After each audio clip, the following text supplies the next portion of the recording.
Llevamos 25 años cuidando de tus recuerdos.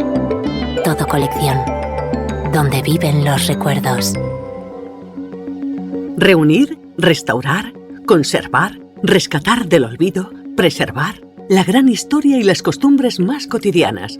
Detrás de cada colección hay una sensibilidad especial, sentido del deber, constancia y un mar de anécdotas e historias dignas de escuchar. Bienvenidos a Todo Colección, el podcast de los muy ilustres coleccionistas. Miedo al futuro. La literatura de anticipación nos depara mundos felices y también distópicos, terroríficos, pero siempre hay un hálito de esperanza. Las tecnologías que cambian el desarrollo de la humanidad y el ansia de exploración y aventura. Momentos estelares de la creatividad que nos advierten acerca de las amenazas a esquivar. El futuro también está en tus manos. Por eso podemos vivir y coleccionar más tranquilos. Estás escuchando Todo Colección, el podcast de los muy ilustres coleccionistas. Hoy venimos con fantasía. En el episodio 132 del podcast de Todo Colección, en Cardinal 132, conversamos con Albert García, licenciado en Ciencias Políticas, especializado en Relaciones Internacionales y diplomado en Ciencias Sociales. Prolífico escritor, articulista, guionista, divulgador e investigador. Y por supuesto, coleccionista. Lo conocerás de oídas por su podcast Verne y Wells Ciencia Ficción. Buenas, Albert. Gracias por atendernos en el podcast de Todo Colección. Gracias a vosotros, es todo un placer. Una infancia entre libros. ¿Cuáles fueron tus primeras lecturas? Bueno, a nivel de primeras lecturas, en novela, como no, Julio Verne, Herbert George Wells, también Kipling o Stevenson, y Poe en el terror. Esos fueron los primeros. Y a nivel de cómics, porque todo niño en nuestra época tenía un tebeo en las manos, Super López, Spiro y Fantasio, Valerian o Bermudillo. Todos los personajes de las revistas de Bruguera en aquella época, ¿no? Y en ensayo, los clásicos latinos y griegos, eso sí, adaptados a los niños en los cuentos, en las fábulas, en la mitología universal, un poco de todo. ¿Tirabas de biblioteca familiar o eras más de biblioteca pública? Bueno, en casa tenía un fondo ya singular de obras de todo tipo. Desde pequeño, ya con 10 años, empecé a hacerme mi propia biblioteca. Aquí hay que decirte que tuve la gran suerte de que en Barcelona, mi ciudad natal, en aquella época teníamos un buen surtido de librerías de viejo y de segunda mano, en el centro de la ciudad, hoy casi todas desaparecidas por desgracia. Y estaba el mercado de Sant Antoni los domingos para acceder a esos tesoros para mí. Te tengo que decir que mi padre y yo, los fines de semana, íbamos a encontrar pues joyas en negro sobre blanco, ilustraciones. Era un mundo mágico que te abría puerta a nuevos universos. Con el tiempo te habrás ido haciendo con una importante biblioteca, tu biblioteca privada. Con tantas áreas de interés tendrás muchos volúmenes y estanterías por todas partes. Bueno, en mi hogar aproximadamente sobrepasan los 10.000 libros mi biblioteca. En realidad vivo en una biblioteca, como mis sobrinos siempre dicen. El gran problema para mí es el espacio, y ya está en el límite, hay que decírtelo así. Y en mi hogar hay una habitación para cada sección de esta gran biblioteca, que es la casa entera, ¿no? Mi despacho estudio tiene todos aquellos libros que son de historia, de política, biografías o de temas especializados, y de áreas concretas. Hay otra habitación que contiene todos aquellos referentes a mitología, religión, historia, folclore, culturas y civilizaciones, y en el salón o comedor la literatura, la poesía, la novela, la crítica literaria. También hay otras zonas para cine o cómic. Sí, está toda la casa llena salvo el dormitorio y el baño y el trastero. Menudo gabinete de las maravillas. Oye, por cierto, Albert, ¿eres aficionado a las primeras ediciones? ¿Cuáles son las más interesantes, tus joyas bibliográficas más valoradas? Para mí, todo libro que me interese siempre es una joya en sí. Y poseo en la biblioteca ediciones primeras de algunos libros que para mí son fetiches, es decir, por ser los primeros que leí o que están ligados a momentos sentimentales de mi vida. En eso soy muy ecléctico, es decir, puedo tener, por ejemplo, un ciclo de las fundaciones de Asimov, de Editorial Bruguera, de las primeras ediciones, o La historia y la decadencia del Imperio Romano de Gibbon, también la primera edición que se hizo. o la historia de los heterodoxos de Menéndez Pidal, Ajá. o las primeras ediciones en España de obras de Herbert George Wells, Julio Verne, o los clásicos españoles o hispanoamericanos. Como te digo, están siempre ligados a un momento de mi vida sentimental. ¿Coleccionas algo más que libros? ¿Algún otro pecadillo coleccionista adicional? Sí, al igual que los libros que me apasionan, están los cómics y los libros de ilustración, de arte y de fotografía antigua. También te he de decir que poseo una buena DVTeca con películas que son parte de mi infancia o de la adolescencia y primera juventud. Igual, clásicos de los más diversos géneros. También me gusta coleccionar réplicas de naves espaciales o de artefactos decimonónicos, como no, junto con bustos de personajes que para mí son referentes a nivel literario o histórico, por el bien que han legado a la especie humana, sí. ¿Y cuál es el encanto del steampunk, los bordados victorianos y los remaches? A mi entender, el subgénero del steampunk es fantasear con un mundo alternativo en el que el vapor, la electricidad o la robótica fueron plenas realidades en el siglo XIX y donde dirigibles y artefactos voladores fueran algo normal también en los cielos y sobre todo donde la utopía y la ucronía se dan la mano. Es un subgénero que se ha ido consolidando con el tiempo y, por ejemplo, en Barcelona, mi ciudad natal, ya llevamos cerca de 11 años con una feria de este tipo. Hay buenos autores que han dejado obras sobre ello y que siempre recomiendo: Tim Powers, Michael Moorcock, Keith Roberts o Keith Laumer, entre otros, claro. Antes nos comentabas que visitabas el mercado de San Antoni. ¿Eres más de mercadillo o paseante o de bucear por todo colección? Las dos cosas, yo creo que se complementan y que es bueno. Lo importante es albergar la curiosidad o la búsqueda de algo que tengas en mente. El mercadillo es continuar una tradición que empecé con mi padre y que está muy unida a su recuerdo. Y las redes virtuales te dan la oportunidad hoy en día de abarcar más allá de tu geografía local y que son el presente. En eso todo colección hay que indicar que posee una gran capacidad de poder llegar a lugares insospechados y conseguir curiosidades que jamás podrías saber de su existencia a nivel local, a nivel geográfico. Las dos fórmulas son válidas y complementarias, como te digo. Estamos perfectamente de acuerdo, Albert. Las obras de anticipación científica, autores que han pasado desapercibidos para el gran público y muchos denostados por su carácter popular. Sí, haces bien decir que eso de denostados, ¿no? Porque hay mucho prejuicio sobre lo popular y no debería de ser así. Verne inspiró a grandes científicos y aventureros. Escritores como Emilio Salgari abrieron con su fantasía la mente a grandes héroes de los deportes o de la ciencia. Y autores como Wells, como Poe, como Lovecraft o como Burroughs, por poner ejemplos, fueron capaces de inspirar a otros futuros autores fueran populares o más selectos. Lo maravilloso es la capacidad de abrir nuevos mundos a mentes nuevas, a nuevas generaciones. Personajes como Vicente Blasco Ibáñez o como Camille Flammarion leyeron folletines y hasta cómics y eran mentes brillantes. Por tanto, la cuestión de catalogar como popular, denostado, no debería de ser así, porque precisamente es la primera de las cosas que un niño o un adolescente hace, ir a lo popular. Tus últimas obras, Guía de seres elementales y otros seres fantásticos, de Editorial Apache Libros, y también Cuentos en el espacio y el tiempo, de Editorial Gaspar y Rimbaud. Nos interesa mucho como escritor tu proceso creativo y manías de escritor.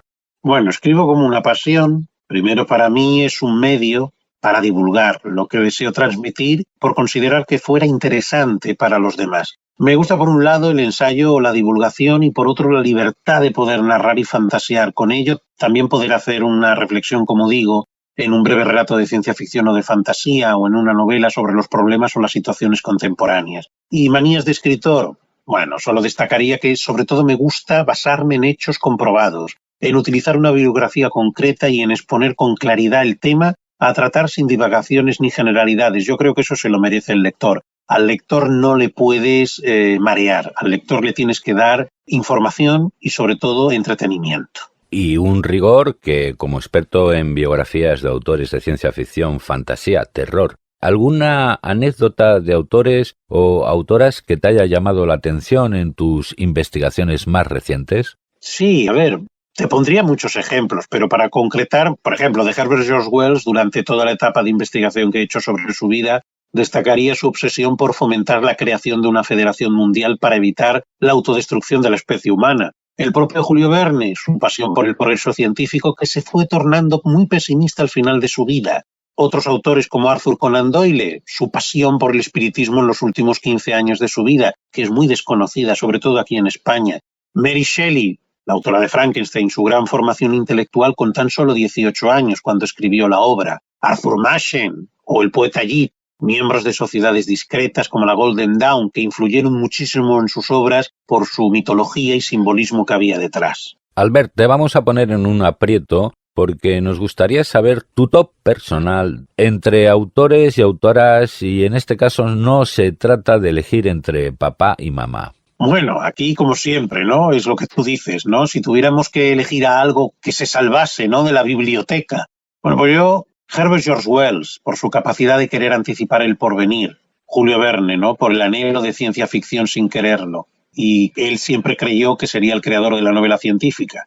Albert Rovira, un personaje desconocido para los españoles que fue ilustrador y escritor anticipador con tintes de humor, un hombre muy divertido. O Jack London, maestro del relato breve, junto con Kipling, con Stevenson, con Poe, con Arthur Machen o con Lord Dunsany o con Blackwood. Y Borges, maestro de universos paralelos. ¿Ya disfrutas de Todo Colección en la palma de la mano? Descarga la aplicación de Todo Colección en tu móvil. Compra, vende, negocia, puja. Consulta en tiempo real Todo Colección, donde viven tus recuerdos. Un saludo para los oyentes hispanohablantes que escuchan el podcast del coleccionista de Todo Colección. Imaginamos, Albert, que tu muy recomendable podcast Verne y Wells Ciencia Ficción también tiene una fiel audiencia al otro lado del Atlántico. Pues bueno, he de decirte que me honra muchísimo que nuestros hermanos del otro lado del Atlántico siempre han tratado a Verne y Wells Ciencia Ficción con mucho cariño, con mucho respeto y con mucha curiosidad. Para mí, los dos lados del Atlántico son un mismo lugar de encuentro y de hermandad, no solo por la lengua, sino por la rica y variada cantidad y calidad de autores, no solo del fantástico, sino del resto de géneros literarios y de novela gráfica. Por eso siempre les agradezco muchísimo cuando veo en las audiencias que se hacen de los podcasts cada fin de semana, ¿no?, que hay un gran número de seguidores de Hispanoamérica. ¿Cómo surgió la idea de tu programa Verne y Wells Ciencia Ficción? Tu podcast pretende, y de hecho lo hace, dar a conocer, difundir y exponer a los autores, creadores, obras, subgéneros de la ciencia ficción, la fantasía y el terror en la literatura, cómic, cinematografía y televisión. Un proyecto muy, muy ambicioso. Pues en el principio era un pequeño programa de radio y fue una pura casualidad. Conocí a una persona, un buen amigo que colaboraba en una emisora de radio del distrito de la ciudad donde yo vivo, en Barcelona, y me dijo si quería colaborar en un pequeño espacio de un programa que estaba realizando para darle mayor viveza con una serie de microrrelatos. Colaboré con él durante 2 años y el director de esa emisora de radio del distrito, Sant Montjuïc Radio, ahora se denomina La Marina FM, me pidió si podía hacer algún programa más que fuera entretenido y que contuviera algo original, y así nació Verne y Wells, Ciencia Ficción. Era un experimento, a ver qué pasaba. Empecé a realizar monográficos, después sobre un género concreto, una obra concreta de fantasía, de ciencia ficción o de terror, una película, y poco a poco durante las primeras y segundas temporadas que se hacía la emisión de radio, no duraba más de 1 hora o 20 minutos más, porque así lo permitía la emisora. A mitad de la tercera ya me dijeron, mira, está muy bien, pero el problema es que quieres tú más horas y nosotros no podemos dártelas. Y entonces fue cuando decidí que haría un podcast como tal. Y que eso sí, se lo pasaría a los de la emisora por si querían también ponerlo en las ondas. A partir de aquel momento yo hice los programas, se los entregaba a la persona responsable de la emisora, los emitíamos los domingos y así fue hasta la 4ª o 6ª temporada, si mal no recuerdo. Y ya, a partir de la 7ª, fue cuando se convirtió en podcast como tal, ¿no? Lo bueno que tiene es que en el iVoox permite hablar de uno de lo que quiera, del tiempo que quiera y de la forma que quiera. Llevas más de 450 entregas para coleccionar de tu programa semanal. ¿Cuántos asuntos has tocado aproximadamente? Y, sobre todo, nos interesa la clave de tu éxito. Bueno, mira, ahora que se cumplirán 456 este domingo, he tocado centenares de autores de los géneros de ciencia ficción, de fantasía y de terror, sean monográficos sobre su vida y obra o en especiales sobre dar a conocer sus relatos breves u obras largas también. He dado a conocer casi todos los subgéneros de la ciencia ficción, la fantasía y el terror. en literatura, en cómic, en cinematografía o en televisión. He hablado de mitología y simbolismo, de temas relacionados con los temas que atraían a los autores de esos géneros en el ámbito de lo paranormal o de lo oculto.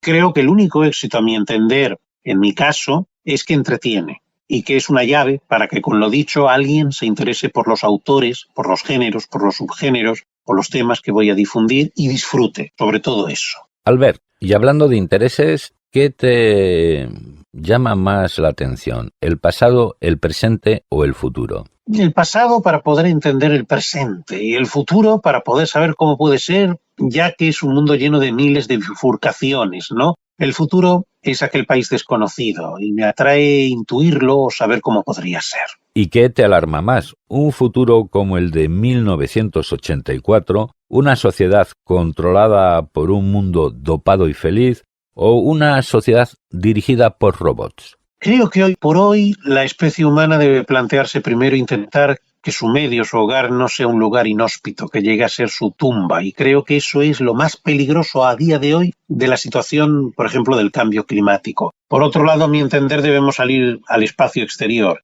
y colonizar otros lugares del sistema solar, como Marte, y decidir ir más allá, en una política de clara expansión para, de forma diversa, extender, como dije en alguna conferencia que he dado, la conciencia en el cosmos y así poder sobrevivir. Bueno, estamos ya ahí de nuevo de vuelta a la Luna. Albert, ahora con tanto avance en las ciencias, hasta en los congresos empresariales recomiendan iniciarse en la ciencia ficción. Sí, y además es una cosa que ya hace muchos años Arthur C. Clarke, autor de ciencia ficción, dejó escrito. Si los políticos, en ese caso decía, leyeran más ciencia ficción, eso les ayudaría a entender su mundo actual y prepararse para los retos del mañana y de los imprevistos de ese futuro. Asimov, Robert A. Heinlein, Philip K. Dick, reflejos diferentes de la ciencia ficción, por poner un ejemplo, fueron siempre partidarios de convencer y persuadir a los lectores en las ideas de que la ciencia ficción es un género que está abierto a poder exponer posibles futuros para poder entender tanto nuestro hoy como los retos como especie para nuestra supervivencia, con lo cual no me extraña que en congresos empresariales se diga que se tenga que leer ciencia ficción para abrir la mente al futuro. Si eres coleccionista, caerás en nuestras redes. Sigue la actualidad y los lotes más curiosos en los perfiles de Todo Colección en Facebook, Twitter, Pinterest, Instagram y canal YouTube de Todo Colección. ¿Cómo veis el futuro del libro? Esperemos que no sea como Ray Bradbury. No, el libro, no desaparecerá. Mi opinión es porque es el mayor invento que la especie humana ha creado. El libro puede trascender años y años, siglos. Los sistemas digitales son frágiles y pueden colapsar o en una gran tormenta solar pueden ser destruidos. El libro no. Los libros pueden imprimirse, pero también escribirse a mano. ¿Qué es un diario personal sin un libro propio escrito a mano por ti mismo? Los libros seguirán al lado del ser humano, en la Tierra o más allá, en nuevos mundos en las estrellas. Son un objeto de arte también, son la herencia de nuestra especie. Palabra de bibliófilo. Albert, ¿qué estás leyendo y si nos lo recomendarías o qué nos recomendarías leer? Bueno, leo varios libros a la vez de temáticas diferentes. Por ejemplo, en ciencia ficción ahora estoy releyendo de nuevo La Tierra permanece, que es una obra de George R. Stewart. En ensayo histórico El final, de Ian Kershaw. Y en biografía La historia de mi vida, de Flora Tristán. Y en ciencia La real expedición de la vacuna o la expedición Balmis. Bueno, una expedición que fue histórica porque desde luego los niños huérfanos de La Coruña llevaron vacuna viva al otro lado del Atlántico. Simplemente que es una de las mejores expediciones que se han hecho jamás para difundir un bien a la mayor población posible. Y eso se hizo desde España, a finales del 18, principios del 19. ¿Tu última compra en Todo Colección? Pues mira, una joya del cómic europeo que fue serie de televisión. Érase una vez el espacio, en 4 volúmenes. Es lo último que conseguí en Todo Colección. Con tanta actividad que despliegas, parece que, Albert, has podido conseguir plegar el espacio y el tiempo. Próximos proyectos. Bueno, continuar con Bernie Wells Ciencia Ficción, en la que ya será su 10ª temporada en 2023, acercándome ya a 500 programas podcast, y en cuanto a la escritura, a ver si para 2023 la biografía de Herbert George Wells y el ensayo sobre el mito, el símbolo y la historia aparecen como tal en la editorial Gaspar y Rimbaud, y colaboraciones varias en editoriales y artículos en revistas varias y seguir dando conferencias en mi ciudad, en Barcelona o en otras localidades. ¿Cuánto vale? Sigue la cotización de tus tesoros con Orientaprecios, la mayor base de datos para aproximarte a la tasación de lo que compras, vendes o subastas. Orientaprecios de Todo Colección. Minuto de oro, el del consejo para el coleccionista. Somos todo oídos. Coleccionar para mí es una pasión y me parece que para los que también coleccionan lo es. Por la obtención de algo bello, a ojos del que lo colecciona, sea lo que sea. Así que aquellos que posean esa pasión, disfrútenla y sigan dejándose llevar por la búsqueda, por el azar, por la suerte y el momento y la hora adecuada, que traen las mayores satisfacciones. No hay nada más maravilloso para un coleccionista que encontrar aquello que busca y aquello que no buscaba y que a sus ojos es un verdadero tesoro. Para satisfacción haber contado contigo en el podcast de Todo Colección. Albert García, larga vida y prosperidad coleccionista. Hasta siempre. Igualmente, muchas gracias a vosotros. Desde el equipo de Todo Colección, queremos desearte en estas fechas una Nochebuena para recordar, plena de paz, cariño e ilusión. Los coleccionistas hacéis este mundo más humano. Estás escuchando Todo Colección, el podcast de los muy ilustres coleccionistas. Si acabas de aterrizar en el podcast de Todo Colección, bienvenido y bienvenida. No te pierdas las conversaciones con escritores y su pasión coleccionista, que son todo un regalo. Por ejemplo, Andrés Trapiello, en el episodio número 5, nos ilustra acerca del rastro y el Quijote. En el capítulo 22 de Todo Colección, el gran todo coleccionista, poeta y persona Luis Alberto de Cuenca hace gala de su bonomía. En el episodio 31 nos deleita Espido Freire y en el episodio 75 del podcast de Todo Colección, Juan Soto Ibars defiende la libertad de coleccionismo y expresión. Libros, sellos, monedas, cromos, juguetes, antigüedades, arte. ¿Y tú? ¿Qué coleccionas? Si quieres participar en nuestro podcast, Todo Colección te cede el turno de palabra. Pues hasta aquí el episodio de hoy. No te vayas todavía, porque antes nos puedes regalar, como Papá Noel, un me gusta o un comentario. Ayúdanos a divulgar la cultura del coleccionismo. Es una tarea de equipo. Por ello, suscríbete al podcast de Todo Colección, que es fácil, gratis y libre de impuestos. Si quieres participar en esta colección de coleccionistas, envíanos un email con tu propuesta a comunicación@todocoleccion.net. De esta forma, nos ayudas a dar voz a más personajes que, como tú, mantienen viva la pasión del coleccionismo. El coleccionismo es cultura. Insisto en que te cuides mucho y te recuerdo que con el servicio de envíos de Todo Colección y Pago TC, todo es más fácil, económico y sencillo. Aquí, a pie de micro, te habla Ignacio del Valle. Nos vemos, nos escuchamos en el próximo episodio de Todo Colección, donde viven los mejores recuerdos del futuro. ¡Feliz Navidad! Fin de la cita. Hasta el próximo episodio de Todo Colección, el podcast de los muy ilustres coleccionistas. Seguimos en contacto en el Facebook, Twitter, Pinterest, Instagram y canal de YouTube de Todo Colección.